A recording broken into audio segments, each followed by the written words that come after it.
we are living in the world of transformation, where the business as usual is not working anymore. Climate change, rising inequalities, social and economic problems require new solutions. Social entrepreneurship concept is on the rise, and it is considered as a solution to these pressing challenges. Traditional social entrepreneurship is seen as an inclusion of people with disabilities, unemployed people, but this concept is evolving nowadays. Social entrepreneurs are seen as change makers, and it is our tasks to educate future entrepreneurs, to equip them with necessary competencies and skills to solve these societal problems. And as we say, make a dollar and make an impact.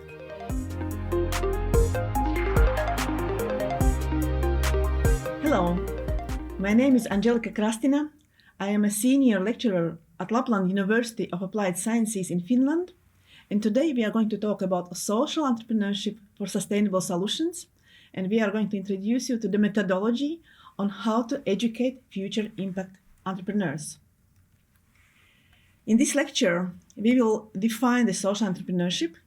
We will talk about the reasons for the rise of social entrepreneurship and no business as usual. We will compare social entrepreneurship with sustainable entrepreneurship. And then we will talk about methodology, how to build a social business for sustainable impact.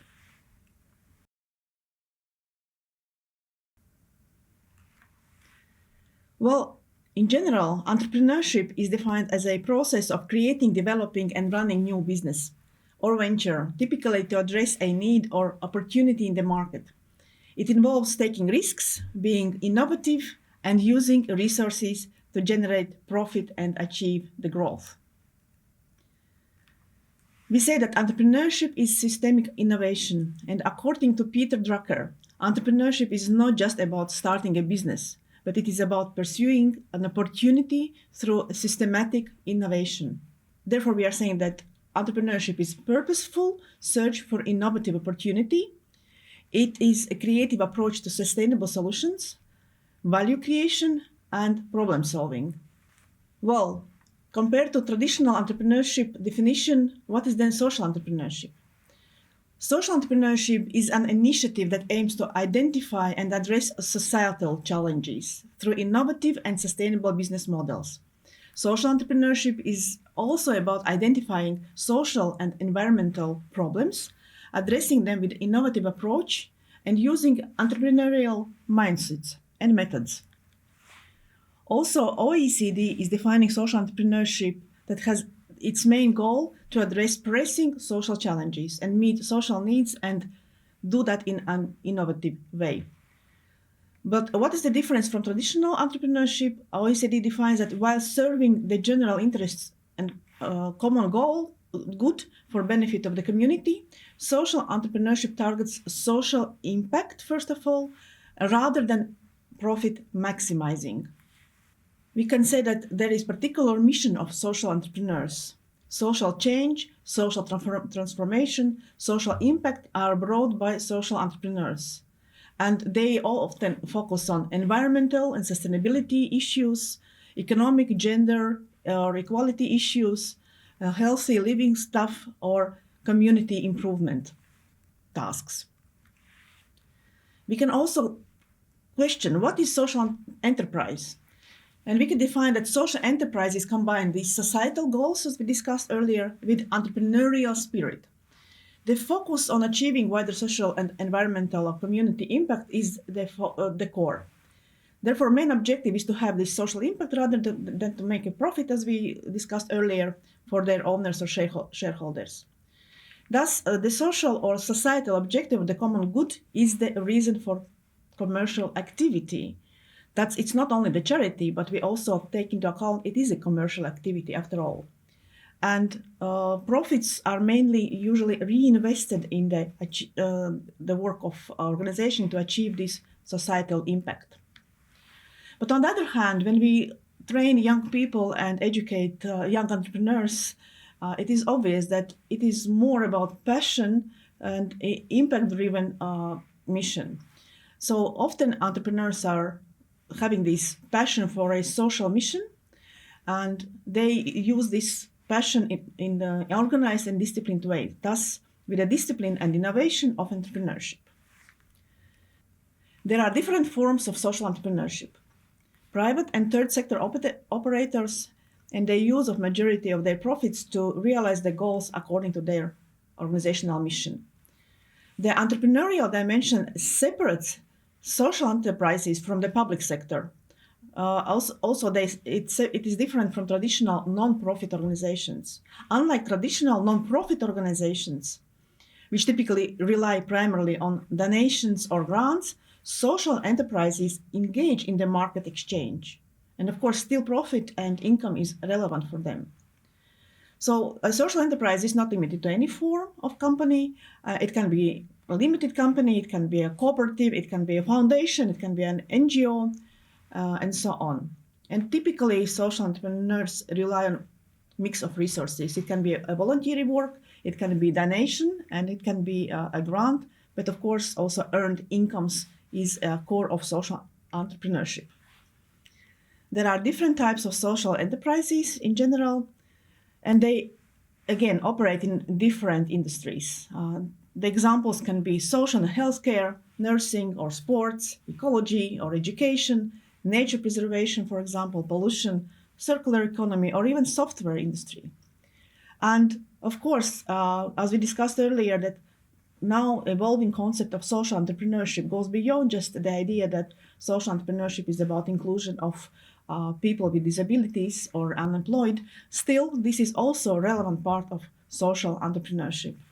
In the active participation and inclusion of these people is important as well in the context of social entrepreneurship. However, we have to distinguish between social engagement versus social entrepreneurship. There are many forms of social engagement, such as social activism or different kind of social service provision. But social entrepreneurship, again, is this commercial activity. Thus, you operate and create an income and profit for your organization and company. There are specific competencies in addition to traditional entrepreneurship competencies that we are usually training or teaching. And according to European Commission, the core competencies that we expect from social entrepreneurs is that they are having an ability to solve complex problems, that they have this long-term vision, they are really able to solve these problems with different tools and mentality of innovative approach.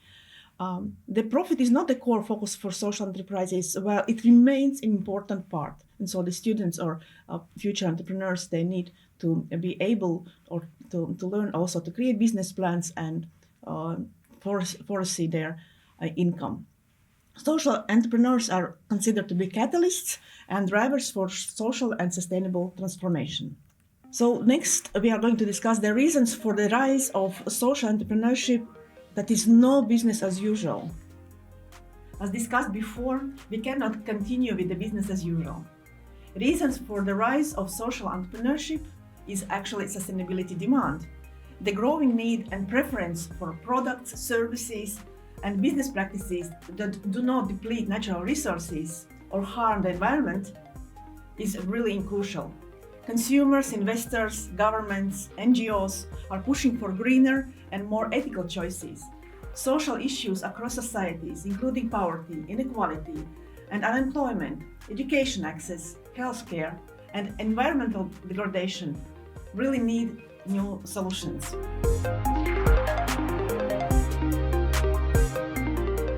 Also, United Nations defined that social entrepreneurship will play a vital role in achieving United Nations SDGs by 2030. They see that social entrepreneurship seeks to create value or generate a positive impact on society by offering services or products that answer unmet needs by offering different solutions to social and sustainable challenges. Also, we observe this global trend that according to Circularity Gap Report 2023, we can see that we are really not doing so well. Currently, more than 91% of what we take from the earth is wasted, and only 8.6% of what we take from the earth is circular. Thus, we are not doing businesses sustainably. And this is another push for social entrepreneurship that can be a solution to these challenges. Another very important perspective is that young generation is really in the focus. Young generation, they really might want to make an impact. They want to do a meaningful work. They want to solve societal problems and be useful to their environment and community and do the good for the world. So for us, in order for young people to feel that entrepreneurship offers the means to build a better society, we must be able to answer young people's question and offer tools for influence. There are many examples about social entrepreneurship, among other examples from Denmark, Too Good to Go. That is a mobile app dedicated to reducing food waste by allowing users to produce surplus food from restaurants, bakeries, and supermarkets. Another good example comes from Finland. It's about Repack, reusable packaging services for online retailers aiming to reduce waste from single-use packaging. Customers can return the packaging through regular postal services to be reused, contributing to a circular economy, for example. As I mentioned, sustainable and social entrepreneurship is an emerging concept. Social businesses is seen as a sustainable and scalable approach to solving global issues. It is bridging the gap between traditional business and the charity. So we need to talk about so-called shift in paradigm. Traditional business will increasingly adopt these social enterprise principles, integrating social and environmental goals into their core strategies. And therefore, it plays a critical role in addressing these climate change and environmental issues and shift towards more responsible and sustainable business. We say that this is a momentum for social entrepreneurship.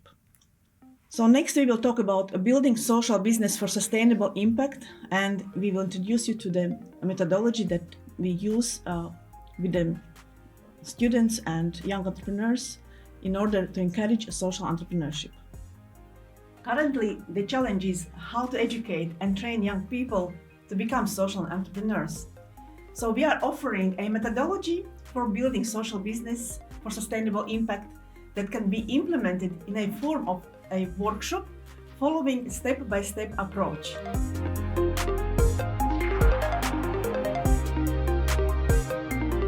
So we can in a way compare social and sustainable entrepreneurship, but we can see that in general they are deeply interconnected. In some countries, social and sustainable entrepreneurship, they are even not divided as separate concepts. For example, in Germany, social entrepreneurship automatically considers sustainable entrepreneurship. Well, both concepts, social and sustainable entrepreneurship, aim to create a positive impact beyond profit, thus focusing on long-term benefits. Both embrace so-called triple bottom line approach, which measures the success on social, environmental, and economic outcomes. These both concepts strive to balance these three pillars and ensure the business practices benefiting the society, but at the same time also ensuring financial viability, of course. And together they represent powerful movement towards a more equitable and sustainable future. Still, in our teaching, we are focusing a lot on traditional entrepreneurship, which is also relevant. That is focusing mostly on generating economic value. It goes through this ideation process, business planning, marketing planning, financial management, growth strategies. While sustainable and social entrepreneurship is more focusing on generating so-called sustainable value. So that is, again, the focus as we discussed before.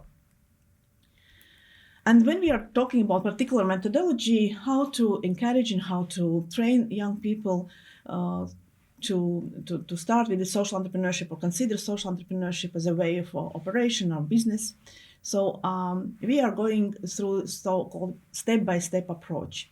So we start with the challenge, we do the problem analysis, we find the solutions, and we create sustainable value proposition. Thus, we are offering the methodology for the workshop to build sustainable social entrepreneurship for climate action as an example for this training. It is based on SECA guidebook, so-called Sustainable Entrepreneurship for Climate Action digital handbook on how to innovate sustainable startups and businesses for climate action. You can conduct this workshop in two parts. First, we start with the introduction to the process and the challenge statement. And then workshop follows a step-by-step approach. In the first phase, it's about ideation with problem solution tree. Second phase is about business idea model. Third phase is about creation sustainable value proposition. And fourth phase is about circular business model development. In the second part, or part B, we are then getting to the point where participants are producing final pitch on their business ideas. We conduct so-called evaluation of social business ideas by the teachers or the judges that are involved in the process. And then there is evaluation of social business ideas also by the students. So they are voting for these ideas. And of course, at the end, we are announcing the winner. Thus, the core and starting point is to identify this social business challenge that we are going to apply also in the training and go through this problem to solution model. That is very interactive type of workshop. You can implement it in various ways. It can be done online. It can be done on site with the students by using charts, by using post-it notes. Different ways of implementation can be applied here. All right, so what kind of a challenge statement we have used in our trainings? Well, we start with this statement. Develop a sustainable entrepreneurship startup, ideas aiming to address climate change challenges, and take a climate action. So your task is to create a sustainable and social entrepreneurship business model. That means make a dollar and make an impact, thus social enterprise. It has to focus on environmental, social, cultural, and economic sustainability factors. And all these need to be taken into account when you are building social enterprise idea. And the solution should include a sustainable value proposition. Thus, the startup company should be financially viable while solving climate change-related problems. This is the entire framework for the workshop, building a climate action social startup. As I mentioned already, 4 phases from ideation to problem and solution, business idea development, sustainable value proposition creation, and screening entire proposition through the circular business model. We want to build our startups from the start sustainable and built on circularity's principles. And so we are following this pathway as seen on this slide. I would like to focus in particular on the phase number 1, ideation with problem solution tree. And that is also the part that we are going to apply in our training when we meet face to face. Well, you can see on this picture that this model actually is associated with actual tree. And the methodology is based on identifying root causes of an existing problem. Thus, the task is to first identify the problem and do the analysis of root causes. So why this methodology is called a problem tree? Because we actually are using tree as a metaphor, where the trunk of the tree is the problem that we define, and the roots are the root causes that we try to find out what is the cause of the problem. And the crown of the tree is about the fruits, or so to say, effects. And as we know, the roots define the fruits. Typically, we start in these processes with this problem identification, but problem can be also a synonym to many other things. Problem can be a gap that exists out there. And we want to see these problems as an opportunity for this innovative social entrepreneurship solution.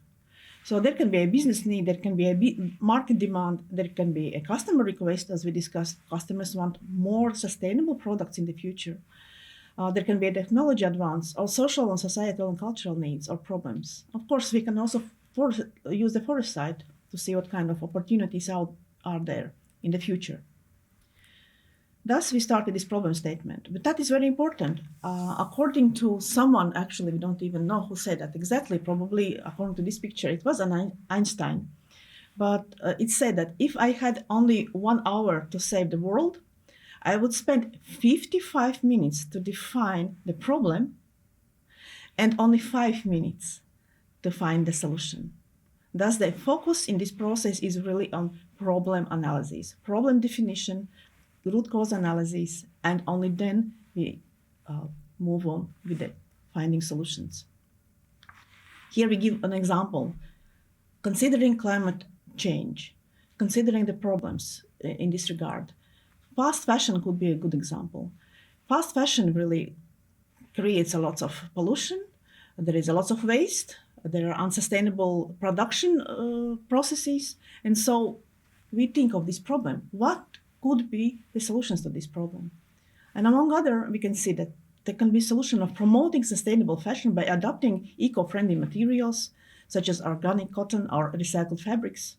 Another solution could be promoting slow fashion mindset and educate consumers on making more informed choices, or to support brands that ensure fair wages and safe working conditions for their employees, or creating new technologies and business models that reduce waste, such as on-demand manufacturing on digital fashion. So you can see, once we have analyzed the problem, we can come up with many solutions. And all of these solutions can become a social enterprise. So it can become an idea for a social entrepreneurship.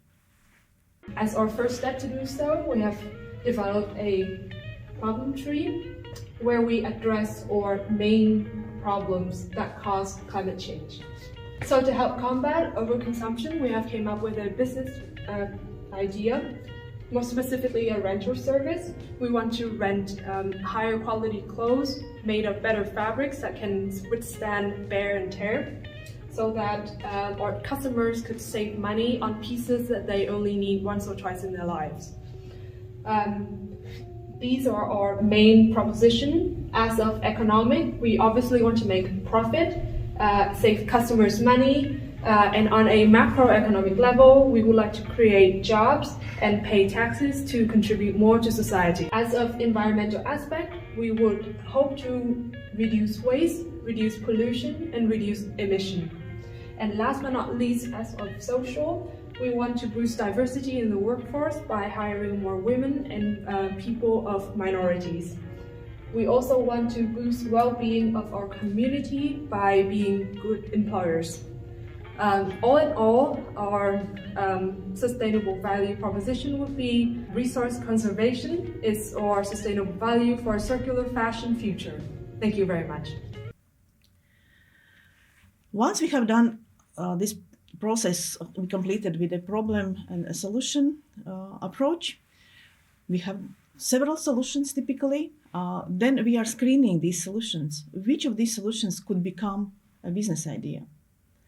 Typically, we encourage to have at least 3 different proposals for the business and identify particular products or services that make sustainability that are sustainable as well and that promote sustainability, and then we select final startup idea. We do this screening. And then, of course, next step would be create a value propositions, because we have created an idea, but now the question is about customers. Do the customers really want this kind of a product or service? Is there a demand for such a product or service? Or can we and should we create this kind of a demand? So therefore, we are using so-called design thinking approach to create this value proposition, sustainable and social value proposition. Last but not least, part of this process in the workshop is screening your business idea through a circular business model canvas, where we are using this 5R approach. We are really considering and thinking about our business, whether it is sustainable and it is circular. Thus, we are rethinking entire business model, ensuring that our business is offering the services and the products that are reusable, that we can recycle things, we can recover things, and we can maybe reduce some use of materials or maybe electricity or other inputs. So this is entire pathway of this workshop. And as an example, you can take a look on this process results by the students in their presentation as in this video. Hello, Arthur. Hi. So today we are going to discuss with you how to develop a business idea from problem-solution tree. So far you have been working on problem analysis and further you were developing a solution tree. So how this problem and solution tree can be used to develop a business idea. Now, tell me, what was the core problem that you were dealing with so far? The core problem was overconsumption. Oh, excellent. And so you decided that there are three other sub-problems or the causes for this problem. So what were those causes? The first causes was first fast fashion, which is cheap and trendy clothing. Then the second one was consumer behavior, which is our desire to keep up with all of the fast fashion. And the third one was good deals. We tend to purchase a lot when there are sales and discounts, which is very, very bad, of course. That makes sense, absolutely. All right, so this is a good point now to start developing the business idea. In our model that we are using, we are taking each of these problems and we are putting into our table so that we can analyze further how these problems can become our solutions and business ideas. So you just can take it over and put here. What are the problems? Three core problems that you had. Yes, the fast fashion, consumer behavior, and also good deals. Sounds like a good thing, but actually, when we're talking about overconsumption, maybe not so good. Absolutely, exactly. So, next step for you all would be to develop solutions to these problems, right? Of course. Could you think of some examples? What could be solution to all of these three problems? I could probably think of some. For fast fashion, I think instead of buying trendy clothes, we could use maybe clothing rental spaces or stores. When it comes to consumer behavior, maybe we can get more education for general people, so to say, about how to dress and how to use different styles together so that you don't have to purchase so many clothing items. And for the third one, to go against all the good deals, maybe we can resell more clothing and go into a more like vintage style, for example. These are very good ideas for the solutions. Great. So what you could do now, this is in practice your problem tree and solution tree now in the format of further ideation to develop business idea. When you look at all the solutions, they are your business proposals in a way. Now, if you have to choose, select one business proposal from these three solutions. I would probably choose this one, which is the vintage clothing. Okay. And maybe we could start up an online resale, for example. Absolutely, fantastic. Let's do that. Now, as you have selected your business proposal, you have to think like, what is the offering? Obviously, in your case, I would say that your offering is vintage clothes, right? Very good. Let's do the analysis now. Is that a feasible business from your point of view? Is it profitable business from your point of view? And will you get any customers for your product? What do you think? Hopefully. And you would normally evaluate from 1 to 5, like 1 being like probability to implement this business is low, and 5 is like it's very feasible, it's realistic. So you will analyze these components, these features. It's very important to brainstorm in your team. And when you have done this work, next step is to analyze environmental, economic, and social impact. So when you think of your offering, your business that you have in mind, vintage clothes online resale, what do you think? What kind of economic gains there could be? For economic gains, I think, first of all, it could be low costs and also low overhead of the online business. Yeah, because of course, the online business is much cheaper to run than a traditional store, right? Of course. And what do you think about social gains? What could be the social gains and impact? For social gains, vintage stores are usually a way to build community, and it's also very inclusive and again affordable. That's right. And then we need to think how we are going to impact the environment in the context of building a new business. In this case, it would be lower carbon footprint and also reduction in waste. So I would say that we have done a great analysis and we came up with new, innovative, sustainable business idea. What do you think? Yeah, I think so. Looks great. Great. Let's make the social entrepreneurship really defining factor in the world, shaping the sustainable future through the innovation. Thank you.